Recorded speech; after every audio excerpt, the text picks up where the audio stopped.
Мэргэжлийн цагаан толгой.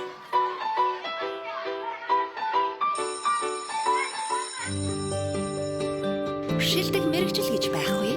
Шилдэг мэргэжилтэн гэж бий. Мэргэжлийн цагаан толгой.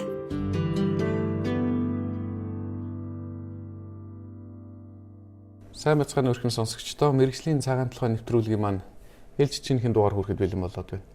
Энэ удаагийн дугаартаа би та бүхэндээ нотариач мэргэжлийг танилцуулах болно. Ингээд энэхүү мэргэжлийг танилцуулахаар Монголын нотариачдын танхимын удирдах зөвлөлийн гишүүн нотариач Баян Жаргал хүрэлцэн ирсэн байна. Таны өдөр юмдээ хүргэе. За баярлалаа. Энэ нэвтрүүлгийг сонсож байгаа болон үзэж байгаа нийт сонсогч үзэгчдээ энэ өдрийн мэндийг хүргье. Бид уламжлалт 7 бүлэг асуултынхаа дагуу нотариач мэргэжлийг танилцуулах болно. Ингээд эхний бүлэг асуулт бол нотариач гэж хэм бэ? Нотариач мэргэжлийн тодорхойлолт юу вэ? За нотариачийн тодорхойлолт гэдэг нь нотариач хүн бол төрийн нэрийн өмнөөс хөндлөнгийн гэрчийн үүргийг гүйцэтгэж, эд хөрөнгийн болон эд хөрөнгийн бус харилцаанд оролцож байгаа этгээдүүдэд эрх зүйн зөвлөгөөх үндсэн чиг үүргийг гүйцэтгэдэг. Тэгэхээр төрийн нэрийн өмнөөс хөндлөнгийн гэрчийн үүрэг гүйцэтгэх нь тэгэхээр альва үйл ажиллагаан дээр гэрчлэх албан ёсны үүрэг гүйцэтгэдэг гэж ойлгож байна. Одоо хуулийн тэгж ойлгож болно. Төрөөс хүний хууль зүйн баталгааг хангахын тулд тодорхой мэргэжлийн төрлүүдэд тодорхой чиг үүргийг хуваарлаад өгсөн байдаг. Энэ дотор бол иргэд хооронд ямар нэгэн гэрээлзэл бичиг баримт батлуулахад одоо эрх зүйн зөвлөгөө өгж оролцох зорилготойгоор нотариач гэж албан тушаалтныг төрөөс бий болгоод төрөөс зөвшөөрлийг өгж ингэж ажилладаг ийм онцлогтой ажил юм аа. Тэгэхээр нотариач мэргэжлийн нийгэмд гүйцэтгэдэг бодит үүрэг ач холбогдол нь юу вэ?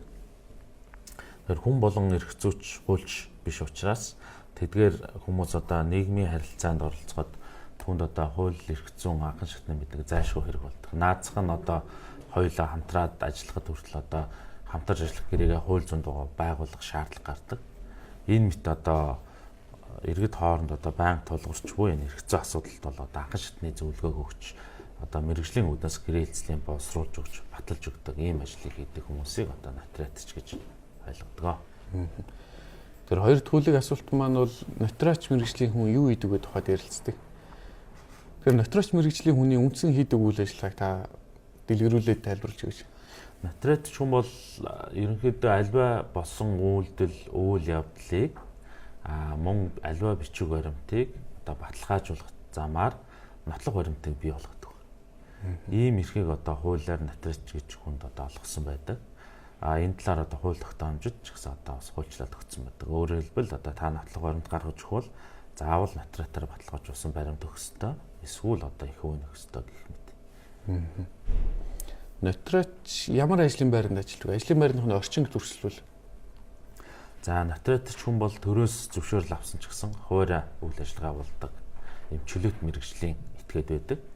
Ийм учраас өөрийн одоо ажлын байрны асуудал бол өөрөө зохион байгуулдаг байна. Одоо нийтлэгдээ бол одоо офисын өрөө түрээслээд ингэж ажилдаг байгаа. Тэгээ өөрт шаардлагатай тоног төхөөрөмжөө өөрөө бэлдээд өөрөөр хэлбэл одоо бүхий зүйлээ өөрөө бие даан хийж явдаг.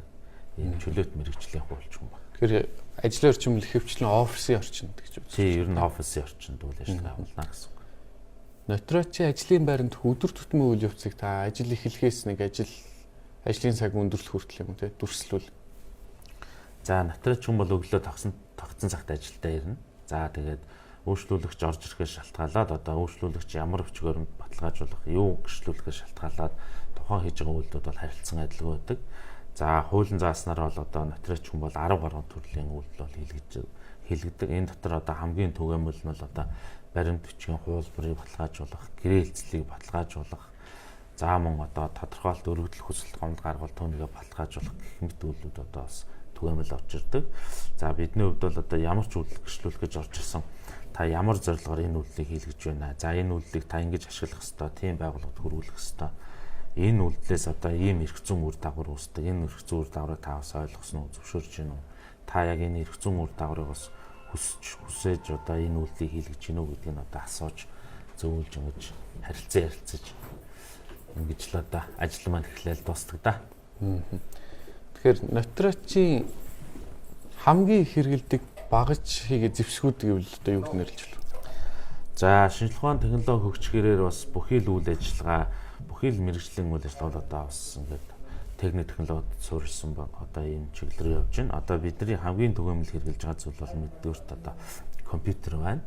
За хоёрдугаарт хувилах одоо тоног төхөөрөмж буюу Canon байгаа. Натриотын үйл ажиллагаа нэг хэсэг одоо бид одоо дэлхийд даяараа бол одоо дан одоо гар бичмлэр одоо хийдэг байсан бол одоо бас компьютер дээр шивмэл байдлаар одоо бас ингэж хэрэгэлдэг болсон. Тэгэхээр одоо бусад мэрэгжлийн адил одоо энэ орчин техник технологи одоо бас ашиглаж байгаа. За цаашдаа одоо манай Монголын натриотын байгууллага бол одоо цахим натриот болж одоо хөгжиж байгаа. Энэ талаар одоо бид нар цахим натриотын системийг одоо боловсруулж байгаа. Тэгээ удахгүй энэ бас нэвтрэх бах. Тэгэх юм бол одоо электрон буюу цахим орчинд одоо үйл ажиллагаа нэлээд өргөн хүрээнд одоо явуулдаг болох. Ийм одоо ирээдүйн чих хандлага бол харагдаж байгаа. Тэгэхээр натриот мэрэгчлэр ажиллахад хамгийн сайхан нь юу вэ? За хамгийн сайхан зүйл бол тухайн натриотын үйлдэл хийл гэж орж ирэхдээ би ямар хүссэн үр дүнд хүрэх гэж байгаа вэ? Энээс ямар үр дүн гарах вэ гэдэг мэдгүйгээр одоо бас андуурсан, тэнэгэлсэн, эргэлдсэн байдалтай одоо маш их орж ирдэг. За тухайн хүний одоо хийлгэж байгаа үйлдэлийн сонсоод, агуулгын сонсоод, хүсэл зоригийн сонсоод, түнд нь одоо бичгүүрдээ нийцүүлж өгөөд гарах их зүүн дагаврын тайлбарлаад өгөхөр одоо хүмүүс маш их сайхнаар хүлээж авч инээд ямар мундаг хүлж байж гэдэг тийм ээ. Иймэрхүү байдлаар урмын үг хэлдэг. За тэгээ бидний зөвлснөөр одоо бас тэр натриотын үйлдэл хийлгдэг. Энд нь одоо бид нэр одоо бас хуульж яхаа натриотчууд одоо талархаж явдаг да. Тэгэхээр ямар ч мэрэгжлийн хувьд сайхан л байхаас гадна хэцүү бэрхшээлтэй талууд бол мэдээж хэрэг байдаг. Яг натриотч мэрэгжлийн хувьд хэцүү бэрхшээлтэй талууд юу байна? За натриотч мэрэгжлийн хувьд бэрхшээлтэй тал бас байна. Ялангуяа энэ өв залгамжлах эрхийн гэрчлэгээ болгоо. За гэрээслүүлдэх асуудал байдаг. Тэгэхээр энэтэй холбоотой нөгөө тодорхой нотлох баримтуудыг бид нэр бол шаарддаг байгаа. Одоо жишээлбэл улсын бүртгэлийн газараас лавлгаа авах гэх мэт. Тэгтэл одоо 1950-ад оноос өмнө төрсэн хүмүүсийн одоо төрсний гэрчлэгээ байдгүй. За зарим хүн одоо төрхтөө нэг нэртэй явандаа нэр нь солигдсон байдаг ч гэдэм юм нөгөө Монгол хүний энэ бүртгэлийн үйл ажиллагаа одоо чигт сайн болоогүй учраас энэтэй холбоотой бэрхшээл бас гардаг.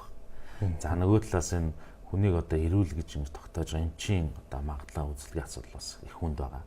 За бид нар бол одоо наацхан одоо анхан шатны хандаж байгаа юм бол одоо өрхийн имлэг байгаа. Гэхдээ өрхийн имлэгч тухайн оршин суугч бүгдийг одоо бас сэтгэхийн хувьд одоо энэ хүмүүс эрх зүйн бүрэн чадамжтай эрүүл гэж тодорхойлно гэдэг бол бас өөрөө яг нарийн эрүүл бас хүнд асуудал. Тэгэхээр иймэрхүү одоо нийгмийн хөгжлөө шалтгаалаад одоо бас энэ ажлыг бас хүндрэлтэй зүйл бас гардаг. Натриотч за та түрүүн тодорхой хэлсэн. Гэхдээ нэмэлтээр бас тодруулахад техник технологийн хөгжил, за нийгмийн хөгжил, эдийн засгийн хөгжлүүдийг дагаад натриотч мэрэгчлүүд шинээр үүсч байгаа боломж игээд өөрчлөлтүүд юу байна? За натриотын үйлдэл хуульчлагаас гадна бас хууль заасан бол натриотын үйлдэл нэгдүгээр хийдэг. Хоёрдугаар тухайн харилцаанд оролцож байгаа этгээдүүд өөрсдөө хүсэх юм бол натриотын үйлчлэгээ бас авч болдог. За гуравдугаарт одоо эрх бүхий этгээдийн одоо шаардсанаар бас натриотын үйлчлэгээ авдаг юм тохиолдлууд бол байдаг. За хуульчилсан одоо заавал дараах одоо гэрээлзэг натриотоор баталгаажуулна гэж заасанаас гадна нийгмийн эдийн засгийн харилцаа хөгжихээр одоо шин төрлийн гэрээлзээр шин төрлийн харилцаанд бас гарч ирж байна. Тэгэхээр энэтэй холбоотой үүнийг одоо натриотоор гэрчлүүлэх түгээмэл одоо хандлага гарч ирж байна. Ялангуяа сүүлийн үед бол альва хулуу даахгүй бол одоо бартерын байдлаар одоо хийдэг юм зүйл бол түгээмэл болж байгаа. Тэгэхээр бартерын тэр 8 ээж байгаа тэр гэрээлзлийг баталгаажуулах гэх мэт одоо шин төрлийн одоо гэрээлзлийг бид нар бол одоо бас баталгаажуулж ингэж ажиллаж байгаа. Ингээд хоёр дахь бүлэг асуулт маань натриотч мэрэгжлийн хүн юу хийдэг тухайд ярилцлаа. Дараагийн буюу гурав дахь бүлэг асуулт маань натриотч мэрэгжлийг эзэмших хүнд тавьдаг шаардлагын тухайд ярилцдаг. Төрөлх авьяас шаардлагатай натриотч болох хүнд. За натриотч болох хүнд бол төрөлх авьяас бол шаардлагагүй. Гэхдээ төрөлхийн шударга үнэнч байх. Тийм заншил төлөвсөн ч юм уу тийм хүн бол бас энэ ажил тэнцэх одоо хамгийн анхан шатны үндэс үр бол одоо. Тэгэхээр зан чанарын хувьд бол дараагийн асуулт дээр маань яг тодруулаад асуудаг. Хов хүний зан чанарын хувьд ямар хүнд илүүтэй тохирч болох мэрэгчлээ. За ямар ч байсан шударга ёсны зарчмыг ойлгодог, шударга ёсыг мэддэг, шударга ёсны төлөө ажиллах тийм хүсэл эрмэлзэлтэй тийм хүн бол одоо энэ ажлыг хийх одоо боломжтой. За хов хүний зан чанарын хувьд бол мэдээж тайван төлгөө хүний одоо хэлж байгаа зүйлийг хүлээцтэй сонсож чаддаг. За түүнд нь таарсан одоо хариултыг өгч чадах чадвартай. Тэгээд нөх хүн үйлчлүүлэгч одоо бухимдсан, яарсан, сандарсан, айсан одоо янз бүрийн л одоо нөхцөл байдалтай орж ирдэг. Тэгэхээр тэр болгонд одоо тохируулж харьцах тийм харилцааны соёлтой их л тийм тайван дүлгэн байх хэрэгтэй. Заримдаа үйлчлэгч нар маш их уурлаа загнаад гараа явдаг. Одоо тэр болгонд одоо түүнийг сонсоогүй юм шиг, түүнд нь одоо ачаал бодож бодоогүй юм шиг юм хөө байдлаар өнгөрүүлэх шаардлага бол маш их гардаг л да. Тэгэхээр дүлгөөн тайван голч шудраг осны зарчмыг одоо чиг болгосон ийм уужуу тайван хүн л одоо энэ ажлыг хийвэл их зохимжтой юм болов гэж хардаг да. Зайлшгүй эзэмших ёстой мэдлэг бол уур чадварыг нэрлвэл юу байх вэ? За натуратч болох нь нэгдүгürt заавал одоо хууль зүйн чиглэлээр сургалт өгсөн эрхцүүч үндсэн мэргэжилтэй байх ёстой.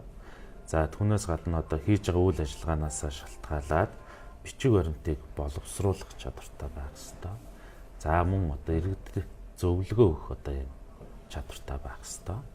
За мөн одоо бичиг баримт боловсруулна гэдэг чинь дотор нөгөө сул наазах нь одоо сул үг тухайн бичиж байгаа үг нь өөрөө хоёр агуулга илэрхийлж гэнэ үү гэх мэт ийм зүйлийг энэ өөрөөр хэлбэл товч тодорхой үгийн шууд утгаараа ойлгож одоо альва зүйлийг бичиж хэрэгэлдэг наазахын одоо чадвар хэрэгтэй. За мөн одоо бүртгэлийн дэвтэр хөтөлтэй учраас натурач хүний бичиг бол одоо маш гоё цэвэрхэн байх хэрэгтэй.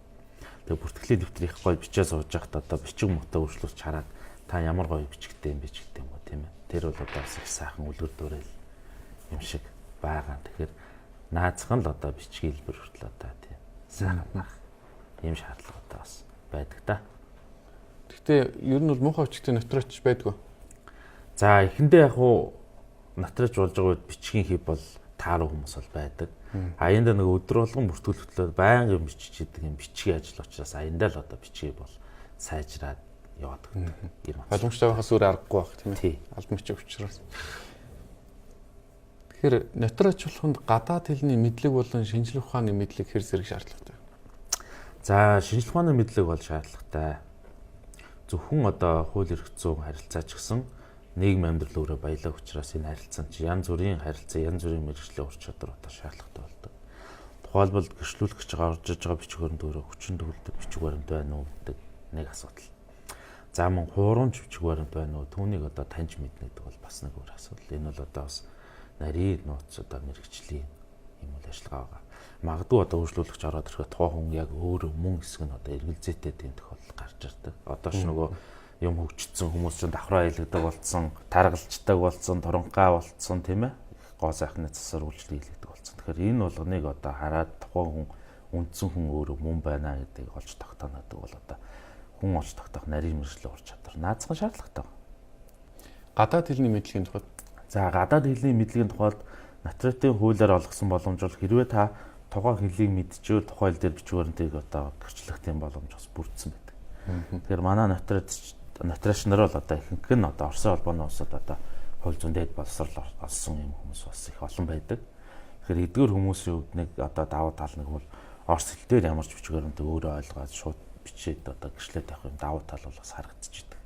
За сүүлийн үед одоо залуу натурач нар бол англи хэлний мэдлэг одоо бас гайгүй сайн байна. Тэгэхээр одоо англи дээр бичиг баримтыг заавал монгол орчуулах шаардлагагүйгээр өөрөө орчуулж ойлгоод түүнийг үндэслээд гэрчлэх явах юм болцоо гарч байгаа. Тэгэхээр энэ бол одоо бас бусдаас одоо ялгах тухайн сонцлог давуу тал болж энэ ажлыг хийхэд бол одоо бас нэмэр болдог. Тийм учраас хүн бол одоо гадаад хэлийг сурах, одоо түүнийг ажилдаа хэрэглэх нь бол одоо тухайн одоо бас давуу тал боломж олгодог юм зүйлээ гэж одоо бас би хардаг.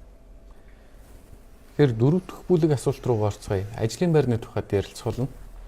Натурач мэргэжлийг эзэмсэн хүн ямар байгууллагуудад ажиллах боломжтой? За Монгол улсад натурач нарыг нэгтгэсэн Монголын натурачдын танхим гэж байдаг. Энд бол бүх натурач нар одоо гишүүн болж ажилладаг байгаа. Тэгэхээр натурач хүн бол Монголын натурачдын танхимын гишүүн буюу натурачч гэсэн юм ажил албан тушаал бол ажил одоо хийж ингэж ажиллах ёстой.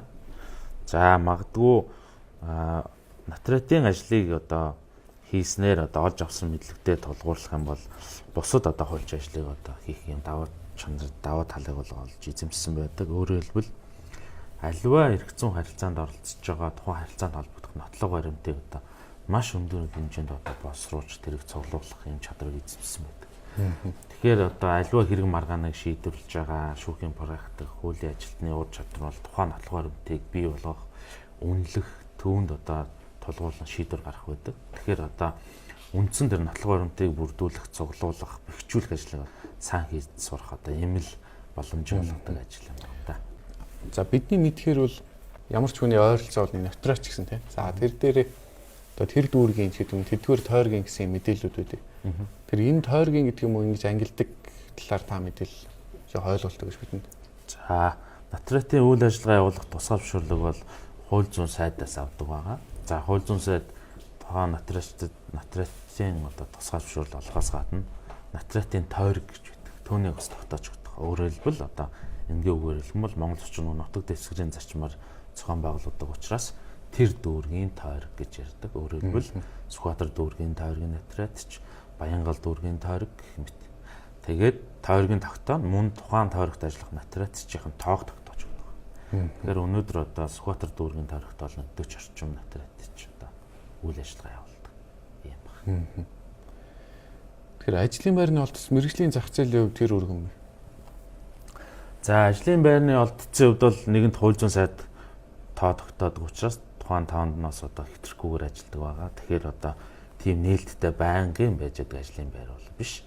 Тухайн тогтоосон тойргийг одоо сайд тоог нэмсэн тохиолдолд бол энэ ажлын байрыг бий болно.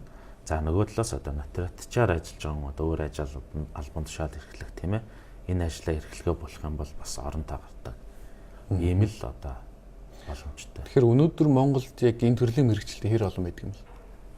За Монгол улсад өнөөдөр яг тусгай зөвшөөрөл аваад нотариатын үйл ажиллагаа яг идэвхтэй явуулж байгаа, ажиллаа хийж байгаа нь 250 гаруй нотариач нар бол одоо яг одоо ажиллаж байгаа. Ихэвчлэн бусад ямар мэргэжлүүдтэй ойр хамтарч ажилладаг нотариачийн хувьд? Нотариатчийн хувьд мэдээж хуучин мэргэжлийн хүн учраас одоо хуучин мэргэжил тэр тусмаа бас өмгөөлөгч нартай бас хамтарч ажилладаг. Тэгээ нэг өөрчлөлөгч чинь нэг талаас одоо нотариат дээрээс орчиж одоо үнэгүй зөвлөгөө авахаас гадна одоо мэргэжлийн өмгөөлөгч хандаад зөвлөгөө авсан одоо түүний дагуу одоо нотариатын үйл ажиллагаа, нотариатын үйлдэл хийлгээр одоо ханддаг юм тохиолдол байгаа. Тэгэхээр биднүүд одоо хамгийн ойролцоо ажилладаг мэргэжлийн хувьд бол одоо өмгөөлөгч гэж ийм мэргэжлийн болж одоо байдаг. Нотариач мэргэжлийн хөрөх чадварын тухайд. За нотариач мэргэжлийн хөрөх чадвар гэвэл хууль зүйн салбарт бол альж тохиолдолд хөрөх боломжтой. За нотариач хийж байгаа альж салбарт одоо хөрвөөд тэр чиглэлээр ажиллаж байгаа юм хуульчд бол зөндөө байгаа. Тэгэхээр нөгөө хуульч хүний үндсэн хийх тухайн аливаа үйлдэл, үйл явдлын болсон тэр зүйлийн процесс үнэн зөв бэхжүүлж түүн тулгуурлан шийдвэр гаргах тэр одоо арга зүйг одоо бүрэн эзэмших боломжийг бол нотариатын ажил олгодог учраас тэр нотлох баримтыг зөв хуулийн дагуу бүрдүүлээ сурцсан хүн бол одоо хуулийн чиглэлийн бүхий л ажлыг бол чөлөөтэй хийх юм боломжтой. 5 дахь бүлэг асуулт маань дундад цалингийн тухайд ярилцсан. Нотариачийн дундад цалин за альсгүүл та ерөнхий сарын орлогыг. За нотариатч хүн бол нөгөө хууль зүйн сайдаас тусгай зөвшөөрөл авч бүх юмаа өөрөө зохион байгуулж ажилладаг учраас тухайн хүний ажлын байр хаана байна тийм ээ? Ажлын байраа хэр зохион байгуулж байна? Тухайн ойр орчинд нь одоо нийгэм эдийн засгийн буюу энэ нотариатаар гэрчлүүлэх эрэлт хэрэгцээ хэр байгаа шалтгаалаад нотариатын одоо хувь хүний цалин орлого бол харилцаа адилгүй байдаг. Тэгэхээр энэ хүн болгон дээр өөр гэдэг гэсэн. Гэхдээ бид нэр дундаж төрийн албан агчийн цалинтай ямар ч гэсэн дөөцгөс хэмжээний байгаа учраас энэ хүмүүс энэ ажлаа хийгээд явж байгаа юм бас нийгэм эдийн засгийн юм хөшөөрөг бас байгаа гэж харж байгаа. Түүнээс яг нөгөө нэг төрийн албан агч юм уу албан тушаалын англиар яг тодорхой төрлийн тийм цалин гэж бол тогтоох зүйл бол байна. За 6 дахь бүлэг асуулт маань хэрхэн бэлтгэгддэг гэдэг тухайд ярилцдаг. Нотариач мэргэжлийг хэрхэн эзэмшиж хэрхэн бэлтгэгддэг вэ? За нотариатч болохын тулд хууль зүйн сургууль төгссөн байх хэрэгтэй. За хууль зүйн сургуульд одоо бас тухайн хуульч эрх зүйч мэргэжлэр төгсөөд цаашид одоо мэргэжиж ажиллах тийм боломжтой чиглэлийн хичээлүүд бол ордог. Өөрөөр хэлбэл өмгөөл, эрх зүйн, нотариат гэх мэт. Тэгэхээр одоо хууль зүйн сургуулийн 4-р курстол нотариатын хичээлийн одоо нотариатч болох хүмүүст анх шатны мэдлэг түүнтэй холбоотой сургалтууд бол ордог ба. Тэгэхээр одоо хууль зүйн дээд сургалт төгсөж байгаа бол нотариатын талаар анх шатны мэдлэгтэй болоод ингээд төгссөн байдаг. За үүний дараа тухайн хүн одоо нотариатчаар ажиллахыг хүсэх юм бол нэгдүгürt бие дааж одоо нотариатын эрх зүйн асуудлыг судална. Хоёрдугаарт нотариатын туслагаар бас ажилладаг. Тэгэхээр нотариатын туслагаар ажиллана гэдэг бол яг практик дээр нотариат ажлыг хийж сурдаг учраас дараа нь одоо бас нотариач болох сонгон шалгуулахад бол энэ маш төхөн болдог. Тэгэхээр нэгдүгürt одоо хууль зүйн дээд сургууль төгсөхдөө мэдээлэл авдаг. Хоёрдугаарт өөрөө бие даан санаачлагаараа судалдаг. За гуравдугаарт нотариачийн туслах хийх юм бол одоо хүсвэсээгөө ажил мэргэжлийн хүрээнд энэ одоо ажлыг бас хийж сурдаг. Энэ талаар одоо даатлагчдаг. Ийм онцлогтой. Тэгэхээр Монголд эрх зүйч мэргэжлийг бол хэдэн сургуульд бэлдэж байгаа. За яг хэд гэж нарийн тойлохоос гадна та ерөнхий мэдээлэл өгөхөөс гадна тэр мэргэжлэр эзэмшиж суралцахын тулд одоо ямар хичээлүүдээр эрс тэрхүү шалгалт өгдөг те? Та бас өөрөө суралцсан үеийн үед мэдээлэл өгвөл. За Монгол улсын хувьд бол хууль 110 орчим сургууль эрх зүйчийг бол бэлтгэж байгаа. За хуульч бэлтгэх энэ зах зээлийн нийгмийн шаардлага мөн эрэлт хэрэгцээ бол одоо үүсээд нэг 20 жил болж байна. Энэ хугацаанд бол энэ хуульчаар суралцах, энэ чиглэлээр ажиллах энэ сонирхолтой энэ хүмүүсийн тоол ерөөсө буурахгүй байна. Маш өндөр түвшинд байгаа. Яг Монгол улсад хэдэн хуульч хэрэгтэй байгаад өнөөдөр хэдэн хүн бэлтгэгдсэн байна гэдээ ярих юм бол Монгол улсад бол хангалттай бэлтгэгдсэн байна. Гэхдээ яг тэр хангалттай бэлтгэгдсэн хэмжээндээ тэр бүх хүмүүс яг энэ чиглэлд ажиллаж байгааг бол бас ажиллахгүй байх шүү. Тийм учраас энэ чиглэлээр одоо ажиллахын эрэлт хэрэгцээ бол одоо маш их байдаг. За хуульч болох хүний үндсэн суурь шалгалт өгөх гэдэг юм уу? Үндсэн суурь мэдлэг бол одоо нийгмийн тухай мэддэг. Өөрөөр хэлбэл энэ нийгмийн шинжилгээ ухаанд хамардаг учраас нийгмийн тухай мэдлэг хэрэгтэй. За дээр нь лог сэтгэлгээ сайтайхан логикийн мэдлэг одоо бас энэ хүнд хэрэгтэй. Дээр нь математикийн боловсрол бас хэрэгтэй. Өөрөөр хэлбэл одоо тухайн бичиг баримт, тухайн үйл одоо анализ, дүн шинжилгээ гэх заримдаа тоо бодох одоо шаардлага гардаг учраас үндсэндээ энэ гурван зүйл байхад бол та одоо нийгмийн чиглэлээр буюу хуулийн чиглэлээр одоо суралцах, энэ талаар шалгалт өгөх боломж бол танд бүр нэгднэ гэж хэлмээр байна. Ингээд 7 бүлэг асуултын маань 7 дахь буюу хаа асуулт маань нотариач мэргэжлийг хамгийн товч бөгөөд ойлгомжтойгоор тодорхойлвол таны хувьд юу гэж тодорхойлох? Нотариатч хүн бол төрөөс ирэх авдаг. Нийгмийн амьдралд болж байгаа аливаа үйлдэл, үйл явдлын бодит байдлыг тогтоож гэрчилдэг. Түүний гэрчилсэн үйлдэл нь одоо нотлох баримтын хийгээд одоо шүүхийн шийдвэр гүйцэтгэлийн жумаар гүйцэтгүүлэх юм хүчин чадалтай ийм баримт бичиг үлддэг. Эрх зүйч мэргэжилтэй ийм хүнийг одоо нотариатч гэж хэлнэ гэж одоо ингийн байдлаар хэлж болох юм аа. Баярлалаа. Ингээд үндсэн 7 бүлэг асуулт мал бол өндөрлж байна. За энэ 7 бүлэг асуулт таныг мэргэжилт нийтний хувьд яриулдаг.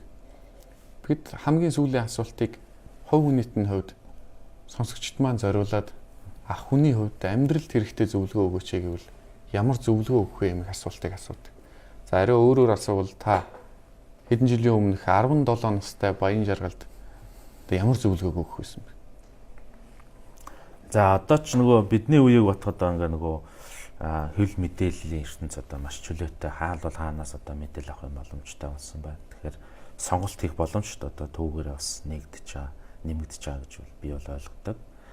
За одоо хуульч болохоор шийдсэн хүн бас байж болно тийм ээ энэ нэрлэлийг сонгоно гэдэг. За гэхдээ бас сайн бодох хэрэгтэй юм шиг. Би одоо яг хүний үндсэн характер, миний зам байдлаар ямар хүн блэ? Тэгэхээр надад ямар мэргэжил илүү таарах вүлээ ч гэдэг юм уу. Тэр талаар бас хүн бас бодож үзмээр юм шиг байна. Ингээ олуулаа суугаад юм уу, телевизээр гарч байгаа нэвтрүүлгийнхаараа гоё кино харахаар энэ хуульч хүн гэдэг чи ямар мундаг юм бэ? Би юм болно ч хүн болгон тийм хүсэл мөрөөл бол төрдөг. Тэгж хүсэл мөрөөл төрсөн болон бас хуульч болох боломж нэгдүгт байхгүй. Тэр хүн болон хуульчаар ажиллах болцооч бас байхгүй. Тэгэхээр ямар мэргэжил сонгох гэдэг та өөрийнхөө одоо суралцж байгаа, цаашаа сонирхож байгаа шинжилгээ ухааны чиглэл, өөрийн сонирхол, өөрийн зам байдал, ер нь одоо өөрт цаашдаа аль нь илүү хэрэгтэй байна гэдэг талаас нь хандж иж мэргэжлээ сонгол илүү төхөн болох байхаа гэж бодож байна. За нийгэмд бол яг одоогийн байдлаар хуульчид, эдийн засагчид бол үндсэндээ хангалттай бэлтгэгдсэн бол байгаа. Тэгэхээр та хэрвээ хуульч юм уу эдийн засагчаар ажиллана гэвэл одоо тэр олон бэлтгэгдсэн хүмүүсээс илүү чадвартай байж одоо та сайн зах зээлд өрсөлдөж амьдрах болно. Түүний тул танаас одоо илүү их зүйлийг одоо нийгэм шаардна. Тэгэхээр та илүү их хичээх одоо тань тийм шаардлага бол уран гарнаа гэдэг одоо хэлмээр байна. Тэгээд одоо мэргэжлээ сонгож байгаа нийт оюутан сурагч та бүхэндээ бас амжилт хүсье. Баярлалаа. Тэгэхээр сонсогчдоо энэ удаагийн дугаартаа бид нотраач мэргэжлийг танилцууллаа. Ингээд бидний урилгыг хүлээн авч нэвтрүүлэгт маань оролцсон Монголын нотрачтын танхимын удирдах зөвлөлийн гишүүн нотраач Баян Жаргал танд баярлалаа. Таны цаашдаа ажил хөдөлмөрт өндөр амжилтыг хүсье. За баярлалаа. Та бүхэн ч гэсэн ажил амжилт хүсье. Баярлалаа. Эрхэм сонсогчдоо мэргэжлийн цагаан толгой нэвтрүүлгийн маань энэ удаагийн дугаар үүгээр өндөрлж байна. Дараагийн дугаараар шинэхэн мэргэжлүүдтэйгээр иргэд уулзцгаая.